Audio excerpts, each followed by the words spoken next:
You are watching MDN Teleradio.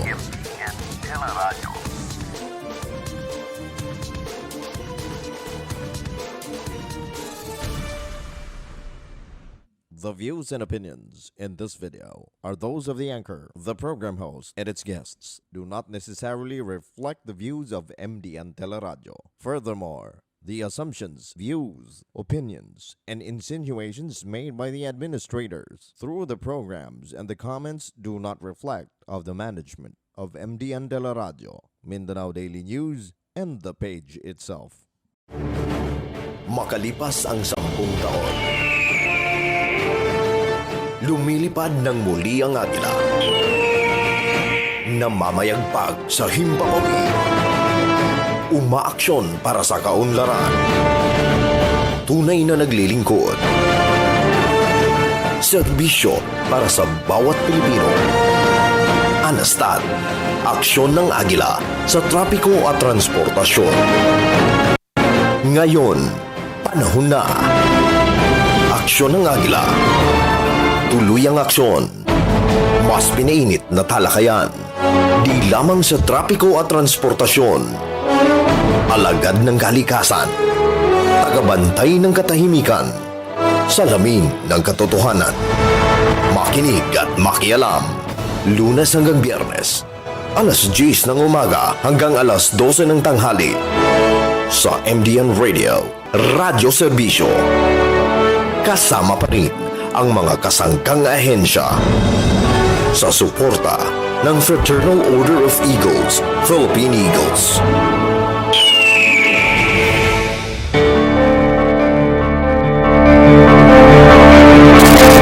Magandang umaga! Good morning sa inyong lahat! Live at Mindanao Daily News, Lieutenant Commander John Del Bando kasama si Commodore Ferdy Bernasor para sa aksyon ng Agila sa trapiko at transportasyon. Philippine Coast Guard Auxiliary Hour on a Wednesday, and we have very special guests. Pero bago po ang lahat, inviting everyone to share this episode and participate via live comments. Kung meron kayong mga tanong o anumang suhestyon, you could always comment live. Napapanood po tayo hindi lang sa Pilipinas kundi sa buong mundo. Og maayong buntag. For his morning greetings, we'd also like to give the microphone to Commodore Ferdy Bernasor, PCGA. Commodore, good morning. Yes, good morning, Lieutenant Commander Jan Del Bando and all our listeners and viewers of our program ANASTAT, Aksyon ng Agila sa Trapiko at Transportasyon of the Philippine Coast Guard and the Philippine Coast Guard Auxiliary. Good morning to our fellow comrades here and abroad. Yes, of course, Commodore. It's a very exciting morning. Ang dami nating preparasyon because we have a very special guest. Yes. Agoy na din ang atong superior. Pero bago ka na, let's have also Ensign Jerich Ibanez live via Zoom, ang ating katuwang from the Philippine Coast Guard for his morning greetings. Ensign, magandang umaga sa iyo for our program. Good morning, everyone, and the viewers of MDN Teleradio. Once again, I am the Public Information Officer of Coast Guard District Northern Mindanao, representing the Commander of Coast Guard District Northern Mindanao, Captain Agapito BEA, Philippine Coast Guard. I am your Ensign Jerich Ibanez, Philippine Coast Guard. Magandang umaga po sa atin lahat. Magandang umaga! Nasaan ka ba ngayon, Ensign Jerich? Currently, I'm in Manila. Last week, I was actually directed to attend and be the MC for the 119th founding anniversary of the Philippine Coast Guard. So it was a good honor, and of course, representing pa rin sa Mindanao. Sa atin pa po sila nakuha ng MC, sir. Yes, at syempre, itong programang ito, iba-ibang uniforme naman ang nakikita nila sa atin from the Philippine Coast Guard Auxiliary. And of course, we have Ensign Jerich Ibanez, the Public Information Officer of PCG for Coast Guard District Northern Mindanao. Before we have our special guest from the Philippine Coast Guard Auxiliary, I'd like to give the honor to Ensign Ibanez to introduce etong kasama natin from the Philippine Coast Guard na guest natin ngayong umaga, back to back with our squadron director maya-maya. Ensign, please introduce our special guest at kanyang konting profile para malaman ng ating mga tagapanood. Of course. Together with us today, we're very lucky, especially sa mga applicants natin who are willing to be part of the Philippine Coast Guard someday. We have the Deputy Commander of the Head Human Resource Unit Management of Coast Guard District Northern Mindanao. At the same time, the Admin and Personnel Officer of Coast Guard District Northern Mindanao. None other than my Senior Officer, Ensign BEA, si DAG, Philippine Coast Guard. Ensign BEA, good morning sa'yo. Live here at the studio. Kasama ang, syempre, Captain Arthur B. QUIBLAT of the Philippine Coast Guard Auxiliary. Una natin pabatiin, Ensign BEA, good morning sa'yo, ma'am. Po, sir, and good morning to all the viewers out there. And of course, hindi camera siya medyo si Madam, pero well, she'll get used to it. Being the HR and then ang dami mo palang trabaho, ma'am, ano? Admin pa at ganon. How are we this morning? Loaded, sir. Kaya medyo na late ngayon. And then, as always, Philippine Coast Guard uses to it and all the officers. Kaya kailangan mag-adapt. That's the service. Yes, ayun, tama na yung pangalan, Deputy Commander, HRMU, Northern Mindanao. And of course, para sa kanyang morning greetings, ang very snappy, very dynamic at active namin na bossing, Captain Arthur Mencius B. QUIBLAT, or you can call him Captain Bong, of our Squadron Commander ng 1001st Cagayan de Oro City. It's an honor to have you, sir. Good morning, magandang umaga, mayong buntag kaninyong tanan. Thank you for having us here. And of course, this is an initiative, a project of the Fraternal Order of Eagles, Philippine Eagles, with the direction for the Philippine Coast Guard Auxiliary ng aming squadron commander. Commodore Ferdy, si Ensign nga, excited eh. Of course, parehong uniforme sila ni Ensign BEA. Before we proceed, let's talk about the highlights of what happened last week bago natin ma-interview muna si Ensign BEA. Ensign Jerich, kumusta naman ang activities natin nung 119th anniversary ng Philippine Coast Guard? Well, it was actually a fully packed day. It was an honor being the MC of the event. Kaya na-witness ko talaga firsthand lahat ng mga awarding ceremonies together with our special guests. During that time, the President and the Secretary of the President of the Philippines, of course, and the Secretary of Transportation couldn't attend due to their busy schedules. However, we were very honored to have the Most Reverend Jaime L. Florencio, the Bishop Military Ordinariate of the Philippines, to be part and also represent the awards for all of the winners during that time. Although Coast Guard weather po tayo dito sa Manila, medyo maulan-ulan, tuloy-tuloy pa rin po talaga yung celebration. Okay, so meron palang Coast Guard weather. I'm sure aware si Ensign BEA, the eye of the Philippine Coast Guard. Let's go with the casual interview muna bago natin pag-usapan kung ano yung trabaho ni Ensign BEA sa Philippine Coast Guard. Ma'am Ensign BEA, how long have you been serving the Philippine Coast Guard? Magta 10 years na po this December. Uy, matagal-tagal na rin. Yes po. Magta 10 years. 10 years this December. So, ano naman ang advantage o disadvantage sa pagiging babae sa Philippine Coast Guard? Well, of course, we need to act like men. Of course. On the service, we need to act like men. Pero, due with the training, na-adapt mo, na-practice mo, na kukuha mo, na we will verse ka with it dahil this is our job, service. Kaya kailangan nating i-fit yung sarili natin to do our public service to the Filipino people. Yes, and of course, you are the second female. Una natin si Commander Swanko, ang ating commander. Very proud to have accomplished yung first batch of graduates dun sa ating training center sa Lagindingan. Sa'yo naman, mama, ang dami mo sigurong trabaho, no? Kagaya ng sabi mo, loaded. Ano yung pinaka-importanting characteristics ng isang officer na babae sa Philippine Coast Guard? You must be of course, witty. Witty. You need to adapt the tasking being provided to you. Tapos, kailangan mo talagang maging open-minded kasi, syempre, due to service, 24 hours duty mo. Hindi, anytime you'll be on-call. 24/7. Yes. Hindi mo, parang you don't have the free will, but you have the privilege naman to serve the people. And, of course, you need to be very strong. You need also to be very dependent.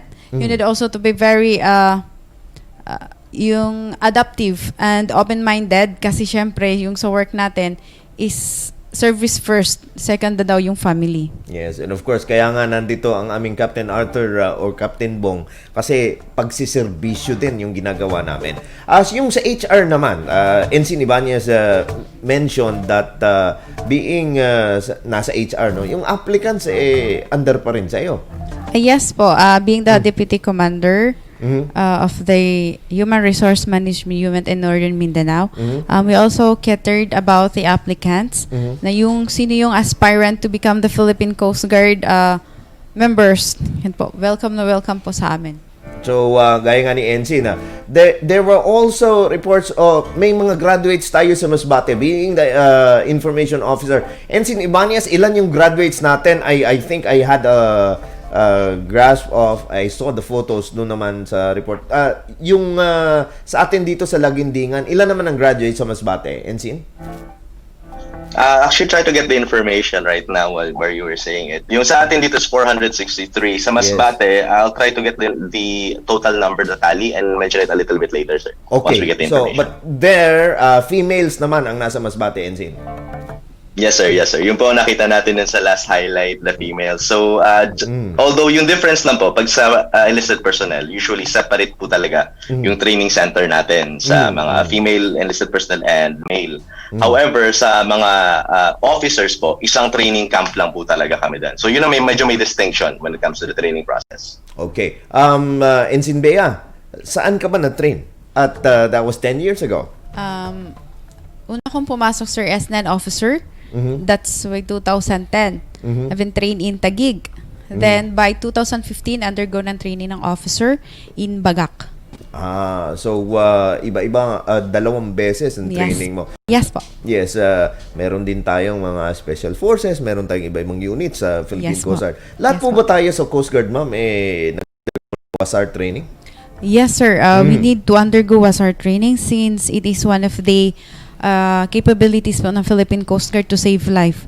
That's why we need to do trainings with our newly graduates Philippine Coast Guard trainees since yun yung pinaka-basic po na dapat nilang matutunan ang to save lives. So, since napakahirap po kasing pumasok ng training ng Special Operations Group namin. Yes, SOG. Hindi lahat yes kasama. Po. Not all is capable for that. That's why we need to train WASAR in order to assist those individuals na nag-undergo naman ng nasa Special Operations Group kasi konti pa lang din po kami. That's why dapat din in other way yung mga Coast Guard na hindi naman capable talaga na hindi capable na mag-process ng ganong ka-lengthy na training sa Special Operations Group since it will cater almost more than 1 year. Possibly more than 1 year. O kasi rigid yung training nila. Nas hindi lahat makakapasok doon kasi syempre meron po tayong mga may strong talaga ni capabilities, meron namang hindi na kaya yung ganong training. So, we need to undergo WASAR, a 1-week training to provide naman yung other Coast Guard na makaya din nila ipakita na yung mga skills nila is not just about pangpapogi. Yes, pangpapogi. Macho. Pero meron din pala silang talent to save. Yes. Kasi yung bisita namin, katukayo din namin, Jan din Jerich Jan lang tong isa last week. Medyo papabol talaga yun. May vlog pa si Commander Inteng. Anyway, talking about females, Commodore, ikaw may pinakadugay din sa ato, no? Being a veteran Philippine Coast Guard Auxiliary. Kumusta man? Daghan ba mga babae po sa PCGA? Yes, of course. There are many Philippine Coast Guard Auxiliary ladies serving not only here in the Mindanao but also in Visayas and Luzon. And you can see that all the comrades during the National Assembly, National Congress, or National Convention in the Philippine Coast Guard Auxiliary. Last year, we are blessed that the 1001st PCG Squadron in the Northern Mindanao District is the host of the very successful national Sa Way Pabor-Pabor. convention of the Philippine Coast Guard Auxiliary attended by male and female PCGA and PCG officers. Yes, talking about that, I'll ask our our squadron commander rather. Yes po. As of now, we are catering the 2019 applicants who passed the Philippine Coast Guard aptitude battery tests. Yes, napag-conduct na din po kami within 36, exact to be exact, 36 applicants for commissionship or officer. Then we have also conducted 295 for the non-uniform enlisted personnel or non-officer for the Philippine Coast Guard, mga applicants. Both po applicants from whole northern Mindanao, from dito sa Cagayan, sa Camiguin, until dito sa Zamboanga del Norte po. Yes. Daan po. Yes po. So, since hindi naman po lahat makakatawid due to COVID, maraming lockdown, we're extending po our service na yung team po ng Coast Guard District Northern Mindanao will proceed to Misamis Occidental, to be exact, in Ozamis, and Zamboanga del Norte din po within the PITAN to conduct po the PFT, medical and dental po service. Wow. Tsaka pati po deliberation po. Ganon, sir, binibigyan namin sila ng opportunity kasi mahirap po ngayon. Kaya i-extend namin yung service Given namin the sa situation. kanila. Yes po. Grabe, no? Talagang grabe sa frontline ang ating mga katropa sa Philippine Coast Guard. And of course, that is our commandant, I guess, that on photo right now. Yes po, the Commandant of the Philippine Coast Guard, Admiral George V. Osabia Jr., Philippine Coast Guard po. Yes, and by the way, baka makalimutan ko, siguro busy kasi nag-MC ang ating ENS Jerry dyan din yan, katukayo ko rin yan, Ibanez. We would like to congratulate Coast Guard District Northern Mindanao for bagging the 3rd place sa photo contest, and then 2nd place naman for the video category na ang nag-voice over, ang katukayo ko din na si Ensign Jerry Ibanez. Fans, Ensign Ibanez dito. No, well, I'd just like to thank everyone who supported Coast Guard District Northern Mindanao. Actually, sumikat po ang entire Mindanao during the contest dahil sa ating AVP contest. Mindanao po lahat naglalaban for the 3rd, 2nd, and the 1st place. Wow, Mindanao lahat. Yes po. Ensign, Mindanao lahat. 3rd place, we have Coast Guard District Southwestern Mindanao.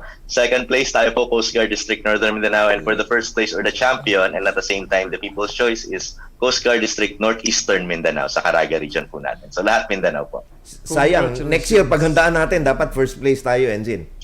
Yes po, kaya po natin yan. At least for not bad for our first try. Pagtulungan natin. By the way, we'd like to continue. What other activities do you involve yourself in Ensign Bea? We have also, I am also the Education and Training Officer of the Coast Guard District Northern Mindanao. Wow, kaya pala. Yes po. Under ka kay Kuya Rear Admiral Abu. Yes, lahat naman. Yes po. Tas, with that po, recently na po, nakapagpag-graduate po ang sa RTC Lagindingan, yung 463 na male candidate last October 8 po. Tapos, ngayon po, we are planning to conduct WASAR with the newly graduate personnel na nag-report din sa Coast Guard District Northern Mindanao. And also, upcoming for approval pa naman din po, AOD po, seminar.